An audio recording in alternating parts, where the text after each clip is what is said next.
Já parou para pensar quando e como você começou a gostar das coisas que você gosta? Começa agora mais um Multiversos, o programa de arte e cultura da PUC Paraná, em parceria com a TV Evangelizar. E hoje a gente vai rever o dito popular e dizer que gosto se discute sim.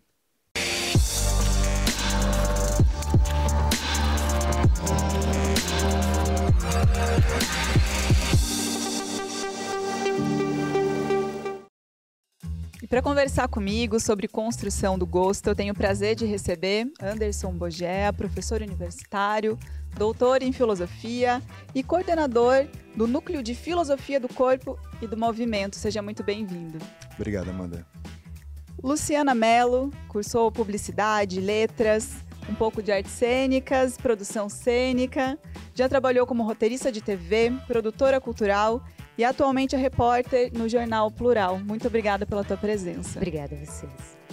E Bina Zanetti, produtora cultural com mais de 2 décadas de experiência, diversos projetos, agente de artistas como a Carol Conká e proprietária da Santa Produção. Obrigada pela tua presença, Bina. Eu que agradeço, Amanda.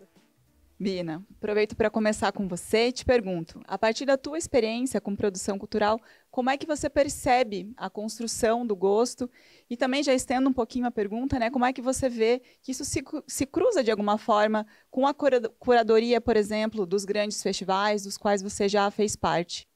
Como que eu vejo a questão da construção do gosto a partir das minhas experiências? Eu vejo muito como uma relação direta com identificação. A maneira como a gente se identifica com uma personalidade, que a gente se identifica com costumes que a gente tem, onde a gente se relaciona, nas nossas convivências, entre os nossos amigos. E eu acho que isso se estende para o olhar artístico também, entre público e artista.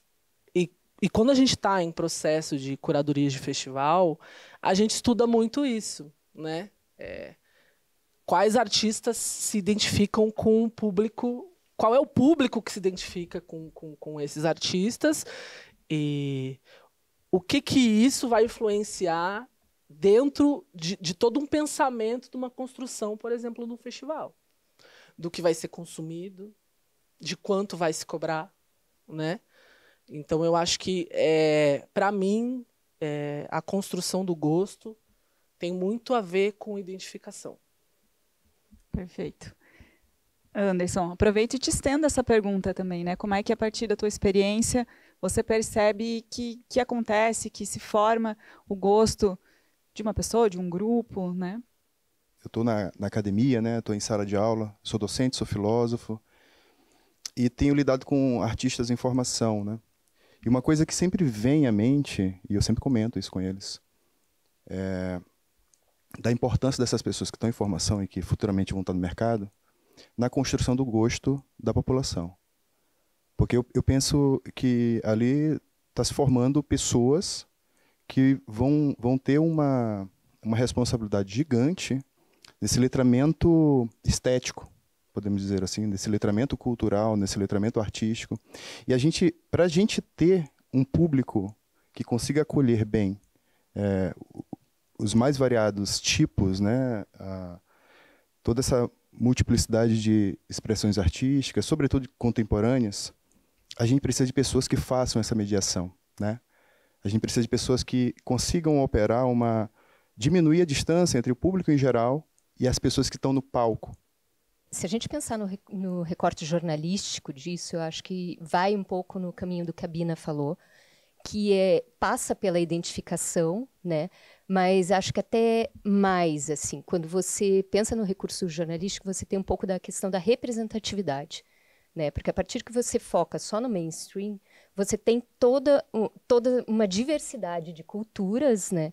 Que você não vê representadas na mídia, com espaços consagrados, com a própria questão do serviço, que não é um jornalismo tão profundo, mas que é como muita gente conhece uma atividade, descobre um registro cultural. Então, essa busca por você por você cobrir essa diversidade, eu acho que é uma coisa que é fundamental para o gosto. Então, a partir do momento que você abre o jornalismo para você registrar culturas populares que não tem, às vezes, um aspecto tão comercial evidente ou não tem acesso a um financiamento tão evidente, mas que são culturas válidas como qualquer outra que merecem espaço, você começa a mexer na construção do gosto. Apesar de que, por muito tempo, a gente ouviu falar que gosto não se discutia, eu tendo a relacionar gosto com a esfera política, com a esfera social. Eu acho que essas coisas elas são indissociáveis. Talvez por algum tempo as pessoas tenham tentado dissolver essa conexão, né? Deixar uma coisa de lado. A experiência que a população tem com expressões artísticas, né? Produções artísticas, ela acaba sendo muito pautada pela maneira como essa população ela se constrói e se organiza politicamente, né? Quem são os grupos majoritários, né? Que são os grupos que estão mais em evidência, acabam pautando um pouco o gosto da população em geral. Que sempre vai haver uma distância entre o meu gosto, o gosto da Luciana, o gosto da Bina. Mas por que eu gosto disso, né? O que me leva a gostar de uma determinada coisa? O que me leva a gostar, ou melhor, a não gostar, né? A ter um desapreço em relação a alguma produção ou expressão artística? Óbvio, quando você pensa em veículos, né, você tem um perfil de leitores, né, ou de telespectadores, ou que seja de seguidores, hoje a gente também tem que pensar nisso. Óbvio, esse grupo, geralmente, ele vai ter esse recorte, né, de produtos culturais, de registros culturais que são mais afins dentro do seu consumo, né, de cultura.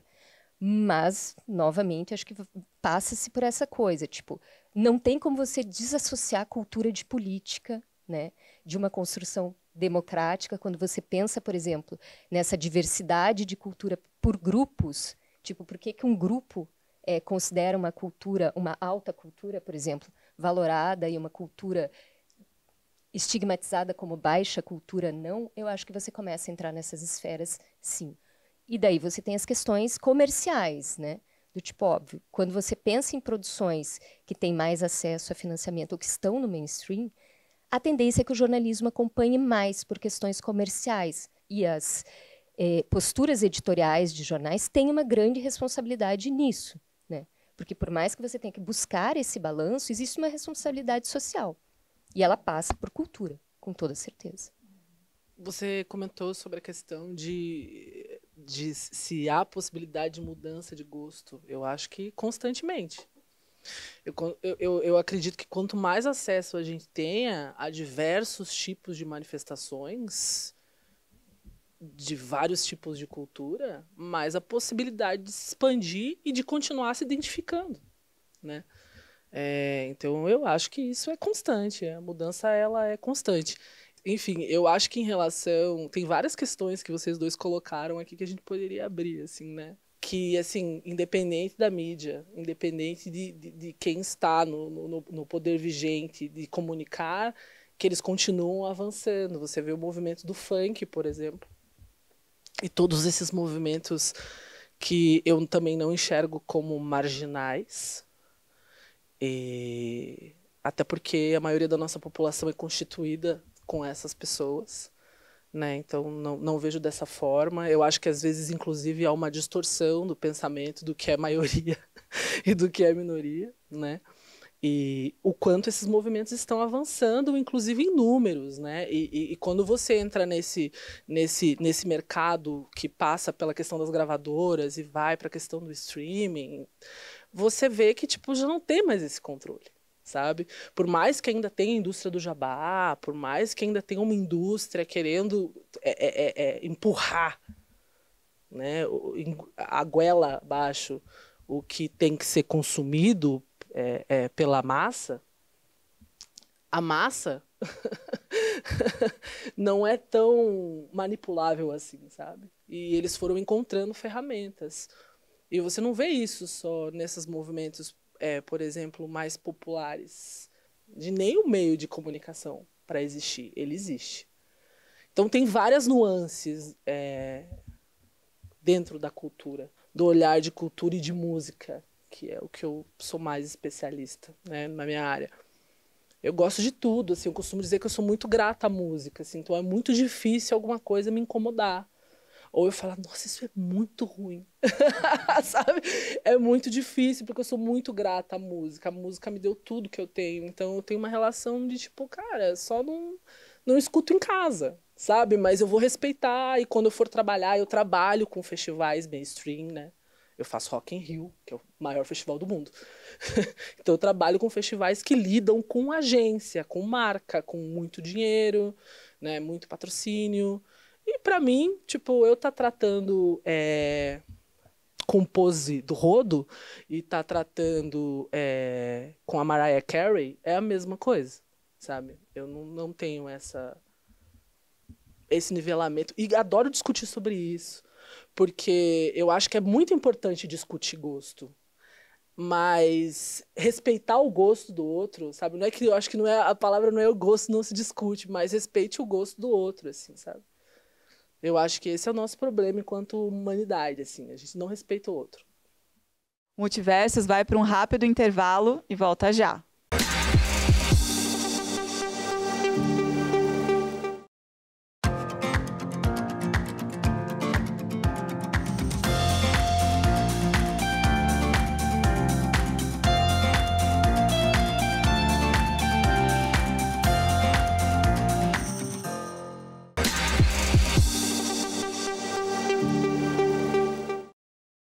Multiverso está de volta e hoje a nossa conversa é sobre construção do gosto. E eu volto perguntando para vocês: vocês acham que as pessoas consomem para expressar o seu gosto e a sua identidade, ou é o consumo que vai moldando tudo isso? Se vocês me permitem, a gente tem como meta o quê? Universalizar a educação, né? E a educação formal mesmo. A gente quer universalizar a educação. A gente quer que todas as pessoas sejam alfabetizadas no nosso país, todas as pessoas sejam letradas e elas tenham acesso, né, à educação formal. E, às vezes, isso cai num discurso um pouco elitista, né? E acho que esse é o grande problema, né? Como é que a gente vai falar de uma educação estética, de uma educação artística, e não cair no elitismo e, de alguma maneira, deixar de lado toda essa cultura popular que não está dentro de uma academia, por exemplo, né? Porque a gente tem uma série de mestres, mestras, doutores e doutoras em cultura, em arte, né? Que nunca pisaram na universidade e às vezes que mal pisaram numa escola. E acho que é um desafio, né? Eu acho que se a gente consegue fornecer as condições, né, para que essas pessoas consigam entender por que elas gostam, por que elas não gostam, e acolher ao mesmo tempo, né, todas as formas e expressões artísticas, das mais populares, a isso que a gente chama de alta cultura, que eu nem sei se é tão alta assim, na verdade, eu acho que a gente consegue encontrar uma solução para lidar com essa questão que tu coloca para a gente, Amanda. Porque o consumo, quando a gente fala de consumo, a gente está falando de mercado. E o mercado tende a cooptar as pessoas, né? O mercado tende a fazer com que as pessoas ajam sem meio saber por que elas estão agindo daquela maneira, né? Isso é um negócio que sempre me incomodou desde pequeno, né? Mesmo antes de saber o que era mercado, por exemplo. Acho que talvez tenha sido isso o que tenha me levado para a filosofia. Eu concordo com você, Anderson, e concordo, inclusive, e provoco a academia a repensar mesmo esses parâmetros. Assim, vejo, né, de longe, porque não sou acadêmica, sou autodidata e minha família é toda de artistas, algumas acadêmicas, outras não acadêmicas, e isso sempre gerou muita discussão, porque eu venho muito desse seio da cultura popular. Então, desde muito nova, reconhecendo esses mestres e todo o conhecimento que eles têm, que para mim, se iguala a um conhecimento acadêmico, né? Estão em outros lugares, assim. E eu vejo que a academia, às vezes, ela pensa em fazer essas modificações, mas na prática isso acaba não acontecendo. Não se exclui uma coisa, não se exclui outra, né? E isso, a Lu tinha falado agora há pouco sobre isso, sobre essa questão da identificação e da representatividade, né? Quando eu me vejo, né, senão é aquela coisa, eu me potencializo, né? Você não, o que você não vê, principalmente retratado quando a gente pensa em grandes veículos de comunicação, ou numa mídia mais potente, ou num jornalismo mais efetivo, é aquela coisa, não existe, né? Você cai muito fácil nesse senso comum do não existe, é algo que eu não preciso discutir, que eu não preciso validar. Mas aí acho que tem um meia-culpa assim, do jornalismo dentro do que você comentou da academia, novamente em funções de questão comercial e até de formação jornalística, que até boa parte da literatura de jornalismo cultural fala assim, o jornalista cultural, ao contrário de um foca, ele precisa de um repertório vasto, não é elitista, mais vasto, que converse com diferentes culturas, que tenha diferentes registros, né? O que hoje é discutido dentro do jornalismo cultural? Porque hoje a maioria do que você vê em jornalismo cultural é o serviço, ou pelo menos do contato com a arte, mas com registros que não são o do serviço, que são um pouco mais, pelo menos, aprofundados. Óbvio, a mediação jornalística não é a mediação acadêmica, e nem é o objetivo. Com as redes sociais, o que é, né, difícil para o jornalismo fazer, abaixar a cabeça e aceitar isso, né? Mas você começa com as redes sociais, principalmente, a você ter expoentes de discussão artística que não são eminentemente jornalistas, mas que conseguem muito bem conversar com determinados segmentos. Então, assim, vamos pensar em literatura, não precisa pensar nem em pontos muito polêmicos, né, de grupos culturais ou de produção cultural.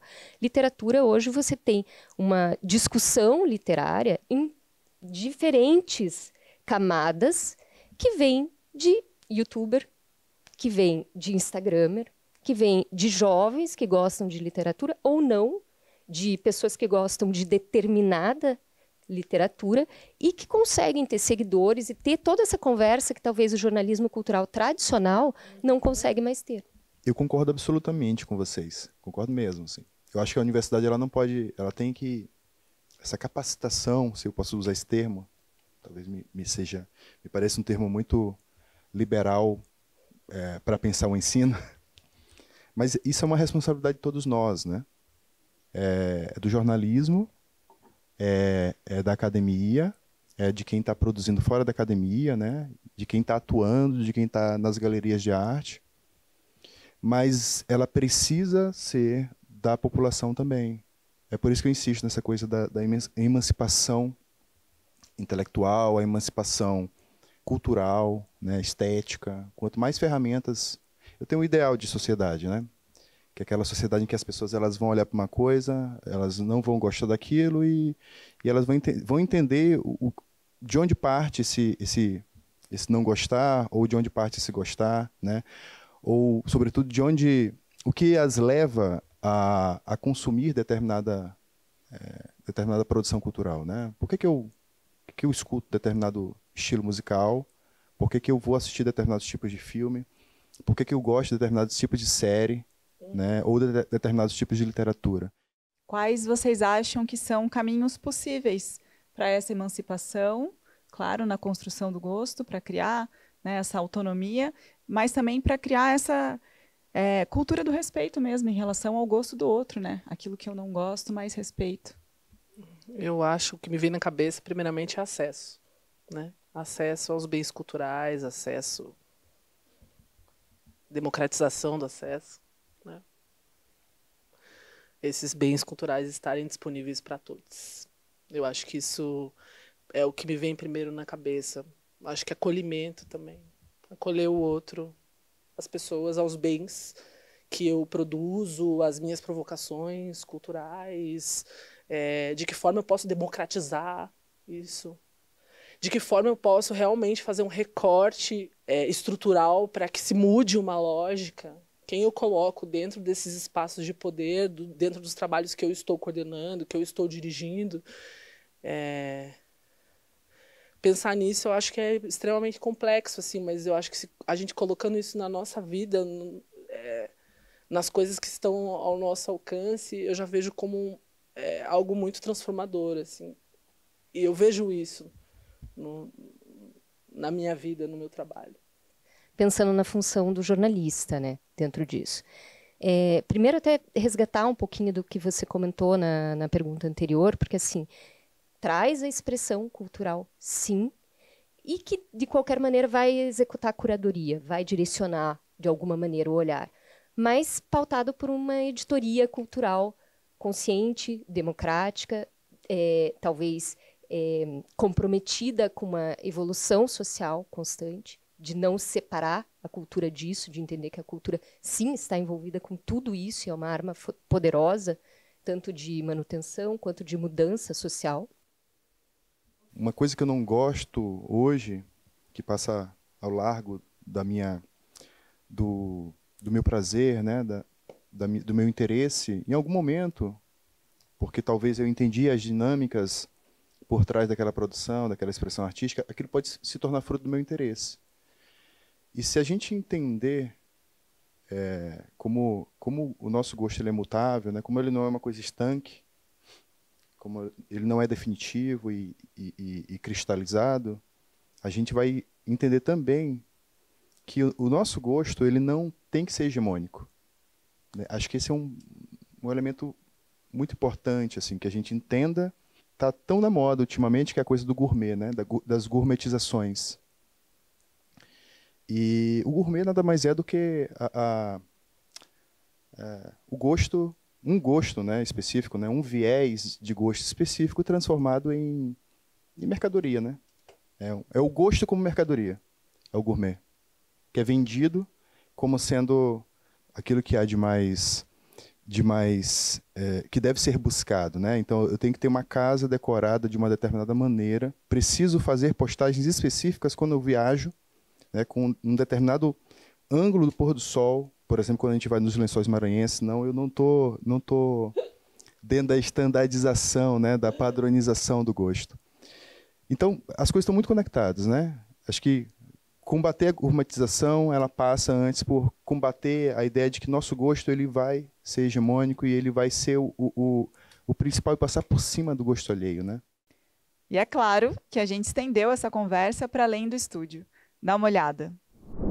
Então eu gostei bastante quando você falou que gosto se discute, porque gosto se discute sim, apesar de dizer que gosto não se discute, né? Cada um tem o seu, é melhor não discutir.